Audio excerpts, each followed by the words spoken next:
Hi friends, ಎಲ್ರಿಗೂ ನಮಸ್ಕಾರ. Welcome back to my YouTube channel Uma channel lifestyle. ಇವತ್ತಿನ ವಿಡಿಯೋದಲ್ಲಿ ಪೈಪಿಂಗ್ನ ಯಾವ ರೀತಿ ಮಾಡೋದು ಅಂತೇಳಿ ಕಲಿಯೋಣ. ಅಂದರೆ ಇವಾಗ ಪೀಸ್ನ ನಾನು ಕಟಿಂಗ್ ಮಾಡ್ಕೊಂಡಿಲ್ಲ, ಯಾವ ರೀತಿ ನೀಟಾಗಿ ಪೈಪಿಂಗ್ ಪೀಸ್ನ ಕಟಿಂಗ್ ಮಾಡ್ಕೋಬೇಕು ಮತ್ತು ಪೈಪಿಂಗ್ ಮಾಡಬೇಕು ಅಂತೇಳಿ ತಿಳಿಸ್ಕೊಡ್ತಾಯಿದ್ದೀನಿ. ತುಂಬ ಜನ ಕಮೆಂಟ್ ಮಾಡೋಕ್ಕುಂತೀರಿ ಪೈಪಿಂಗ್ ಸರಿಯಾಗಿ ಬರುವಲ್ತು ಅಂಥೇಳಿ. ಈ ವಿಡಿಯೋದಲ್ಲಿ ಪೈಪಿಂಗ್ನ ಯಾವ ರೀತಿ ಮಾಡೋದು ಅಂತೇಳಿ ನೀಟಾಗಿ ತಿಳಿಸ್ಕೊಡ್ತೀನಿ. ಹಾಗಾಗಿ ವಿಡಿಯೋನ ಎಲ್ಲ ಸ್ಕಿಪ್ ಮಾಡಬೇಡ್ರಿ, ಕೊನೆ ತನಕ ನೋಡಿರಿ. ಅಂದರೆ ಇವಾಗ ಸಾದಾ ಬ್ಲೌಸ್ ಇದು, ಸಾದಾ ಬ್ಲೌಸ್ಗೆ ಫಸ್ಟು ಪೈಪಿಂಗ್ನ ಯಾವ ರೀತಿ ಮಾಡೋದಂತ ತಿಳಿಸ್ಕೊಡ್ತೀನಿ. ಬನ್ನಿರಿ ಇವಾಗ ವಿಡಿಯೋನ ಸ್ಟಾರ್ಟ್ ಮಾಡೋಣ. ನೋಡಿರಿ, ಇಷ್ಟು ಪೀಸ್ ಉಳ್ದೈತಿ. ಇವಾಗ ಇದು ಸ್ಟ್ರೇಟಾಗಿ ತೊಗೊಂಡ್ರೆ ಏನಾಕೈತಿ ಅಂತಂದ್ರೆ ಪೈಪಿಂಗ್ ಅಷ್ಟು ನೀಟಾಗಿ ಬರೋಂಗಿಲ್ಲ. ಹಾಗಾಗಿ ಕ್ರಾಸ್ ಪೀಸ್ ಮೇಲೆ ಕಟಿಂಗ್ ಮಾಡ್ಕೊಳ್ಳೋಣ. ತುಂಬ ಚಿಕ್ಕದೈತಿ ಪೀಸ್, ಜಾಯಿಂಟ್ ಭಾಳ ಬರ್ತಾವೆ, ಮತ್ತೇನು ಮಾಡೋಕ್ಕಾಗಂಗಿಲ್ಲ ರೀ. ಇವು ಸಾದಾ ಬಟ್ಟೆ ಕೊಟ್ಟಿರ್ತಾರಲ್ಲ, ಇವು ಯಾವಾಗ್ಲೂ ಸ್ವಲ್ಪ ಚಿಕ್ಕ ಪೀಸೇ ಬಂದಿರ್ತಾವೆ.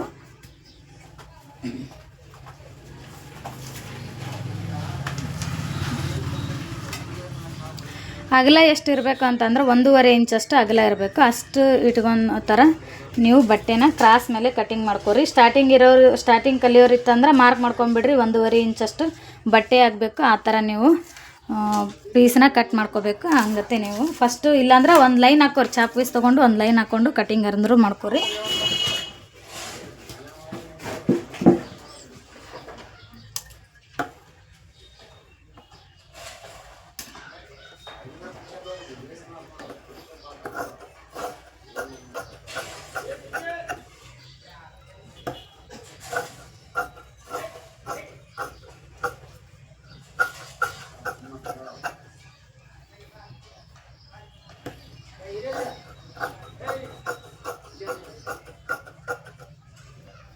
ನೋಡ್ರಿ, ಪೀಸ್ ಈ ಥರ ಕ್ರಾಸ್ ಮೇಲೆ ಬರಬೇಕು. ಆ ರೀತಿ ಕಟಿಂಗ್ ಮಾಡ್ಕೊರಿ.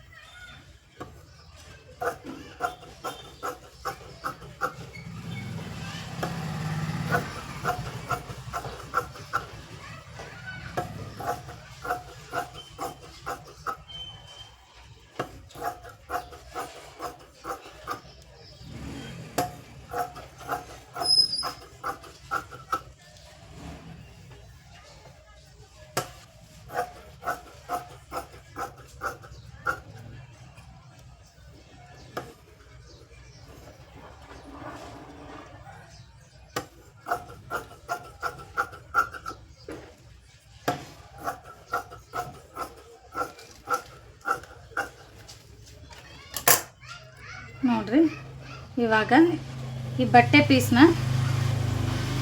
ಯಾವ ಥರ ಇಟ್ಕೋಬೇಕು ಅಂತಂದ್ರೆ ಈ ಥರ ಆಪೋಸಿಟ್ ಸೈಡಾಗ ಈ ಥರ ಬರಬೇಕು. ಈ ರೀತಿ ಇಟ್ಕೋಬೇಕು. ನೋಡ್ರಿ,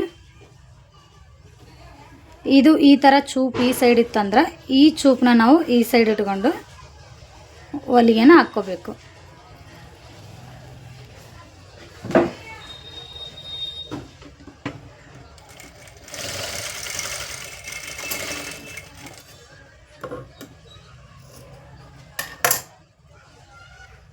ನೋಡ್ರಿ, ಜಾಯಿಂಟ್ ಮಾಡಿದ ಮೇಲೆ ಈ ರೀತಿ ಬರಬೇಕು. ಈ ಥರನ ಮಾಡ್ಕೊರಿ ನೀಟಾಗಿ.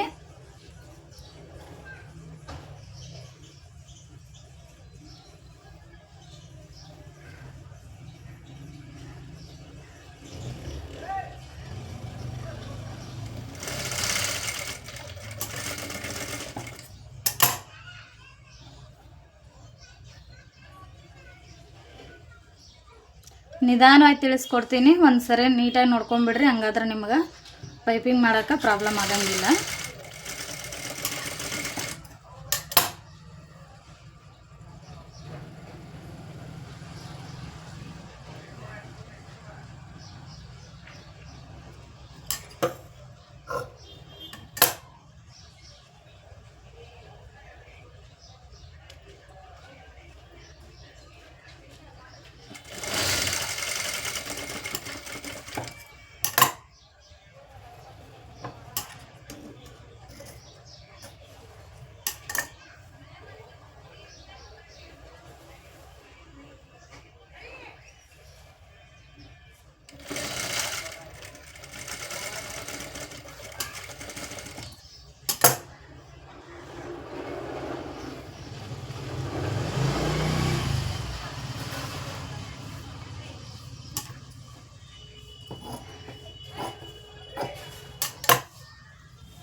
ನೋಡಿರಿ ಇಷ್ಟು ಪೀಸ್ ಆದ್ರೆ ಪೈಪಿಂಗಿಗೆ ಸಾಕಾಕೈತಿ, ಇನ್ನೂ ಎಕ್ಸ್ಟ್ರಾನೇ ಆಗ್ತೈತಿ. ಈ ಥರ ಮಾಡ್ಕೊಂಡಿದ ನಂತರ ಇವಾಗ ಫಸ್ಟು ಒಂದು ಸೈಡು ಫೋಲ್ಡ್ ಮಾಡ್ಕೊರಿ. ಫೋಲ್ಡ್ ಮಾಡ್ಕೊಳ್ಳೋ ಹೊತ್ನಾಗ ನೋಡಿರಿ ಈ ಥರ ಜಾಯಿಂಟ್ ಇರುತ್ತಲ್ಲ, ಇದನ್ನು ನಾವು ಈ ರೀತಿ ಮಾಡ್ಕೊರಿ. ಈ ರೀತಿ ಮಾಡಿದ ನಂತರ ಇದನ್ನು ನೀಟಾಗಿ ಇರುತ್ತೆ ಫೋಲ್ಡ್ ಮಾಡ್ಕೊರಿ. ಯಾಕಂದ್ರೆ ತುಂಬ ಏನಾದರೂ ನಾವು ಒಂದೇ ಸೈಡ್ ಏನಾದರೂ ಇದನ್ನು ಮಾಡಿಬಿಟ್ರೆ ಮಡಿಚ್ಬಿಟ್ರೆ ಮುದ್ದೆ ಥರ ಬಂದುಬಿಡ್ತೈತೆ ಅದು. ಹಂಗಾಗಿ ಒಂದು ಸರಿ ಇದನ್ನು ಈ ರೀತಿ ಎಲ್ಲೆಲ್ಲಿ ಜಾಯಿಂಟ್ ಇರುತ್ತೋ ಅದನ್ನು ಬಟ್ಟೆನ ಈ ರೀತಿ ಮಾಡ್ಕೊರಿ. ಮಾಡಿದ ನಂತರ ಒಂದು ಸೈಡು ಈ ರೀತಿ ಫೋಲ್ಡ್ ಮಾಡ್ಕೊರಿ.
ನೆಕ್ಸ್ಟ್ ನೋಡಿರಿ ಒಂದು ಸೈಡು ಫೋಲ್ಡ್ ಮಾಡಿದ ನಂತರ ಬ್ಲೌಸ್ ತಗೋರಿ.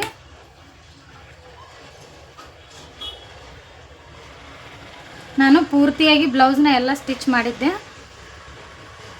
ಪೈಪಿಂಗ್ ಒಂದು ತೋರಿಸ್ಬೇಕಂತೇಳಿ ಪೈಪಿಂಗ್ ಒಂದು ಬಿಟ್ಟಿದ್ದೆ. ನೆಕ್ಸ್ಟ್ ನೋಡಿರಿ ಈ ಥರ ಮುಂದ್ಗಡೆ ಇಷ್ಟು ಬಟ್ಟೆನ ಫಸ್ಟು ಫೋಲ್ಡ್ ಮಾಡ್ಕೊರಿ. ಫೋಲ್ಡ್ ಮಾಡಿ ಇಲ್ಲಿ ಫಸ್ಟ್ ರಫ್ ಹೊಡಿಬೇಕು. ನೆಕ್ಸ್ಟ್ ಈ ರೀತಿ ರೌಂಡಾಗಿ ಜಾಯಿಂಟ್ ಮಾಡ್ತಾ ಬರ್ರಿ.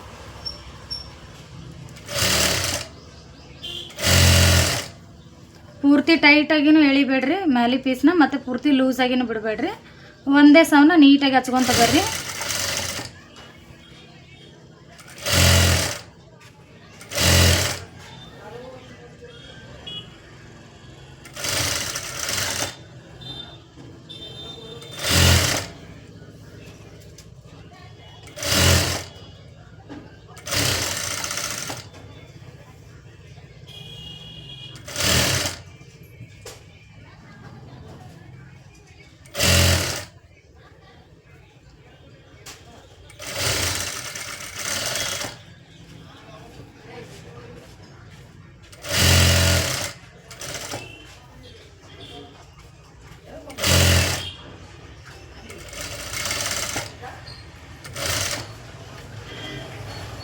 ನೆಕ್ಸ್ಟ್ ಇನ್ನೊಂದು ಸೈಡನ್ನ ಅಷ್ಟೇ ಪೂರ್ತಿ ಇದನ್ನಿಷ್ಟು ಬಟ್ಟೆ ಈ ರೀತಿ ಹಿಂಗೆ ಫೋಲ್ಡ್ ಮಾಡ್ಕೊರಿ. ಫೋಲ್ಡ್ ಮಾಡ್ಕೊಂಡ್ರೆ ಅಲ್ಲಿ ಲಾಸ್ಟಲ್ಲಿ ರಫ್ ಹೊಡೀರಿ.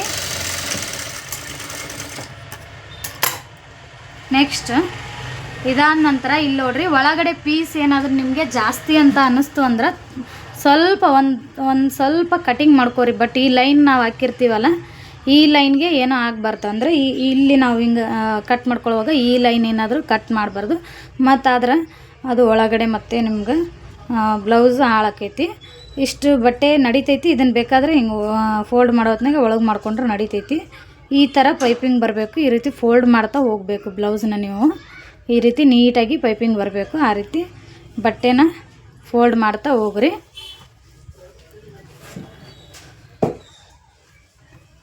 ನೆಕ್ಸ್ಟ್ ಇವಾಗ ನೋಡಿರಿ ಈ ಥರ ಫೋಲ್ಡ್ ಮಾಡ್ಕೊರಿ. ಫೋಲ್ಡ್ ಮಾಡ್ಕೊಂಡು ಇಲ್ಲಿ ಫಸ್ಟ್ ರಫ್ ಹೊಡೀರಿ. ರಫ್ ಹೊಡೆದ ನಂತರ ನೀಟಾಗಿ ಪೈಪಿಂಗ್ನ ಮಾಡ್ತಾ ಹೋಗ್ರಿ. ಬರ್ತೈತೆ ಅದು. ಅಂದ್ರೆ ನಾವು ಕ್ರಾಸ್ ಪೀಸ್ ತೊಗೊಂಡ್ರೆ ತುಂಬ ನೀಟಾಗಿ ಬರ್ತೈತಿ, ಏನೂ ಪ್ರಾಬ್ಲಮ್ ಆಗಂಗಿಲ್ಲ. ಸ್ಟ್ರೇಟ್ ಪೀಸ್ ಏನಾದರೂ ತೊಗೊಂಡಿದ್ರೆ ಒಂದು ಸ್ವಲ್ಪ ನಮ್ಗೆ ಮಾಡೋ ಹೊತ್ನಾಗ ಸ್ವಲ್ಪ ನೀಟಾಗಿ ಬರೋದಿಲ್ಲ. ನೋಡಿರಿ ಈ ಥರ ಪೈಪಿಂಗ್ ಬರಬೇಕು. ಈ ರೀತಿ ಮಾಡಿರಿ. ಇದು ದಾರ ಅದೇ ಕಲರ್ ಐತಿ, ಹಂಗಾಗಿ ಕಾಣಂಗಿಲ್ಲ. ಕರೆಕ್ಟಾಗಿ ಸ್ಟಿಚ್ ಇಲ್ಲೇ ಬೀಳಬೇಕು, ಅದೇ ರೀತಿನೇ ಆಗ್ತಾ ಬರ್ರಿ. ಮತ್ತು ಈ ಕಡೆ ಮತ್ತು ಒಳಗಡೆ ತೊಗೊಂಡ್ರೆ ಸ್ವಲ್ಪ ಬಟ್ಟೆ ಹೆಚ್ಚು ಕಡಿಮೆ ಆಗ್ತೈತಿ, ರಿಂಗ್ ಆಗ್ತೈತಿ, ಪೈಪಿಂಗ್ ನೀಟಾಗಿ ಬರೋಂಗಿಲ್ಲ.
ನೋಡಿರಿ ಈ ಥರ ಪೈಪಿಂಗ್ ನೀಟಾಗಿ ಬರಬೇಕು. ಈ ರೀತಿನೇ ಮಾಡ್ತಾ ಬರ್ರಿ. ನೋಡಿರಿ ಇದು ಸ್ವಲ್ಪ ಅದೇ ಕಲರ್ ಇರೋದ್ರಿಂದ ಸ್ವಲ್ಪ ಪೂರ್ತಿಯಾಗಿ ಕಾಣಿಸ್ತಿಲ್ಲ, ನೀಟಾಗಿ ಬಂದೈತಿ. ಇದೇ ರೀತಿನೇ ಮಾಡ್ತಾ ಬರ್ರಿ. ಒಂದು 2-3 ಸಾರಿ ಪ್ರಾಕ್ಟೀಸ್ ಮಾಡಿರಿ, ನೀಟಾಗಿ ಬರ್ತೈತಿ. ಮತ್ತು ನೋಡಿರಿ ಹೊಲಿಗೆಯನ್ನು ನಾವು ಕರೆಕ್ಟಾಗಿ ಇಲ್ಲಿ ಹಾಕಬೇಕು. ಕರೆಕ್ಟಾಗಿ ನೋಡಿರಿ ಇಲ್ಲಿ ಕಾಣಿಸ್ತೈತೆ ಅಂತ ಅನ್ಕೊಳಕತ್ತೀನಿ. ನಾವು ಹಾಕುವಾಗ ಇಲ್ಲಿ ಹಾಕಬೇಕು. ಅಕಸ್ಮಾತ್ ಏನಾದರೂ ಮಿಸ್ ಆಗಿ ನಾವು ಇಲ್ಲಿ ಈ ಥರ ಏನಾದರೂ ಹಾಕಿತ್ತಂದ್ರೆ ಪೈಪಿಂಗ್ ನೀಟಾಗಿ ಬರೋಂಗಿಲ್ಲ. ಮತ್ತು ನೋಡಿರಿ ಒಳಗಡೆ ಈ ರೀತಿ ಬಂದೈತಿ. ಬಟ್ಟೆ ಏನು ಜಾಸ್ತಿ ಕಾಣಿಸೋದಿಲ್ಲ ಒಳಗಡೆ. ಅಕಸ್ಮಾತ್ ನೀವು ಏನಾದರೂ ನಿಮ್ಗೆ ಸ್ವಲ್ಪ ಜಾಸ್ತಿ ಅಂತ ಅನಿಸ್ತೈತಿ ಅಂತಂದ್ರೆ ಸ್ಟಿಚ್ ಹಾಕೊಳ್ಳೋಕ್ಕಿಂತ ಮುಂಚೆನೇ ಕಟ್ಟಿಂಗ್ ಮಾಡ್ಕೊರಿ, ನೀಟಾಗಿ ಬರ್ತೈತಿ. ನಿನ್ನೊಬ್ಬರು ಸಿಸ್ಟರ್ ಕಮೆಂಟ್ ಮಾಡಿದ್ರು, ತಾವು ಸ್ಟಿಚ್ ಮಾಡಿರೋ ಬ್ಲೌಸ್ನ ಹಾಕಿದ್ರು, ತುಂಬ ನೀಟಾಗಿ ಸ್ಟಿಚ್ ಮಾಡಿದ್ರು. ಬಟ್ ಒಂದು ಸ್ವಲ್ಪ ಟಕ್ಸ್ ಪಾಯಿಂಟ್ ಹಿಡಿಯುವಲ್ಲಿ ಒಂದು ಚೂರು ಹೆಚ್ಚು ಕಡಿಮೆ ಮಾಡಿದ್ರು. ಮತ್ತು ನಮಗೂ ಸ್ವಲ್ಪ ಪೈಪಿಂಗನ್ನು ನೀಟಾಗಿ ಬರ್ತಾಯಿಲ್ಲ ಅಂತಂದೇಳಿ ಪೈಪಿಂಗ್ನ ತಿಳಿಸ್ಕೊಡ್ರಿ ಅಂತೇಳಿ ಕಮೆಂಟ್ ಮಾಡಿದ್ರು. ಅವರು ಕೂಡ ಪೈಪಿಂಗ್ ಮಾಡಿದರು, ಸ್ವಲ್ಪ ಅಷ್ಟೇ ರಿಂಗ್ ಆಗಿತ್ತು. ಮತ್ತು ಟಕ್ಸ್ ಪಾಯಿಂಟ್ ಹಿಡಿಯುವಲ್ಲಿ ಒಂದು ಸ್ವಲ್ಪ ರಿಂಗ್ ಮಾಡಿದ್ರು. ವೀಡಿಯೋಸ್ ನೋಡಿನೇ ಸ್ಟಿಚ್ ಮಾಡಿದ್ದೀನಿ ರೀ ಮೇಡಮ್, ಥ್ಯಾಂಕ್ ಯು ರೀ ಅಂತೇಳಿ ಕಮೆಂಟ್ ಮಾಡಿದರು. ತುಂಬ ಖುಷಿ ಆಕೈತೆ ರೀ. ಏನಾದರೂ ಡೌಟ್ ಇದ್ದರೆ ಕಮೆಂಟ್ ಮಾಡ್ತೀನಿ, ಫೋನ್ ಮಾಡ್ತೀನಿ ರೀ, ಬೇಜಾರು ಮಾಡ್ಕೋಬೇಡ್ರಿ ಅಂತೇಳಿ ಮೆಸೇಜ್ ಮಾಡಿದ್ರಿ. ಬೇಜಾರೇನಿಲ್ಲ ಸಿಸ್ಟರ್, ನೀವು ಕಲಿತೀರಿ ಅಂತ ಅಂದ್ರೆ ನಮಗೂ ಅದು ಒಂದು ಖುಷಿ. ಯಾಕಂದ್ರೆ ನಾವು ವಿಡಿಯೋ ಮಾಡಿದ್ದೀವಿ ಅಂತ ಅಂದ್ರೆ ಅದನ್ನು ನೋಡಿ ಕಲ್ತಾರ ಅಂತ ಅಂದ್ರೆ ನಮಗೂ ಖುಷಿನೇ. ನಿಮ್ಗೇನಾದರೂ ಡೌಟ್ ಬಂದ್ರೆ ಖಂಡಿತ ನಂಗೆ ಕಮೆಂಟ್ ಮಾಡಿರಿ. ನನಗೆ ಅವಾಗ ರಿಪ್ಲೈ ಮಾಡೋಕ್ಕಾಗಲಿಲ್ಲ ಅಂದ್ರೆ ಪರವಾಗಿಲ್ಲ, ನಾನು ನೋಡಿ ನಿಮ್ಗೆ ಫ್ರೀ ಇದ್ದಾಗ ಖಂಡಿತ ನಾನು ವಾಪಸ್ ನಿಮ್ಗೆ ರಿಪ್ಲೈ ಮಾಡ್ತೀನಿ. ವಿಡಿಯೋ ಇಷ್ಟ ಆದರೆ ದಯವಿಟ್ಟು ನನ್ನ ಚಾನಲ್ನ ಸಬ್ಸ್ಕ್ರೈಬ್ ಮಾಡ್ಕೊಳ್ಳಿ, ಮತ್ತು ಪಕ್ಕದಲ್ಲಿರೋ ಬೆಲ್ ಐಕನ್ ಕ್ಲಿಕ್ ಮಾಡಿರಿ. ಮತ್ತೆ ಸಿಗ್ತೀನಿ ಮುಂದಿನ ವಿಡಿಯೋದಲ್ಲಿ. Thank you for watching.